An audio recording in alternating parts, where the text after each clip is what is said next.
Être assistante sociale, c'est d'abord de l'adaptabilité, de l'humanité et surtout beaucoup de bienveillance.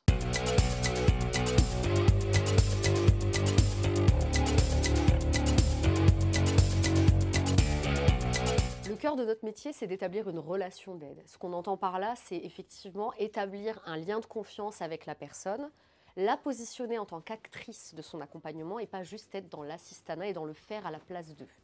L'objectif, c'est que la personne, elle sort de là avec la capacité d'être autonome. Et nous, notre boulot, c'est juste de lui donner les clés pour ça. Alors, vu que c'est la première fois qu'on se rencontre, je vais vous laisser m'expliquer la raison de votre venue. Et on va essayer de voir ensemble ce qu'on peut faire pour vous aider. Je vous écoute. C'est important justement quand on accompagne les personnes de comprendre leur parcours, de comprendre leur histoire de vie. Et du coup, il y a effectivement une dimension psychologique qui est extrêmement importante et dont on ne parle pas forcément dans le métier de travailleur social, parce que c'est vraiment essentiel de se mettre à la place de l'autre et de saisir du coup tous les enjeux de son parcours qui ont pu l'amener à rencontrer ces difficultés.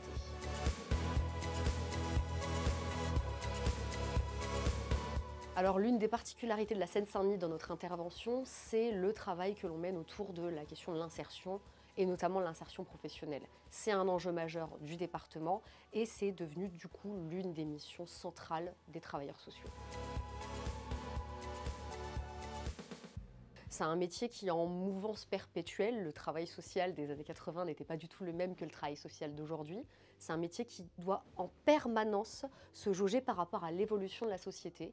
Et effectivement, les problématiques évoluent, les mentalités évoluent. Et du coup, notre boulot à nous, c'est de bien identifier ça pour travailler de la manière la plus pertinente possible. On travaille avec énormément de partenaires extérieurs, avec les municipalités, avec les associations, avec les centres hospitaliers, les écoles. Donc forcément, on est obligé de s'adapter à la réalité de terrain et à leurs observations.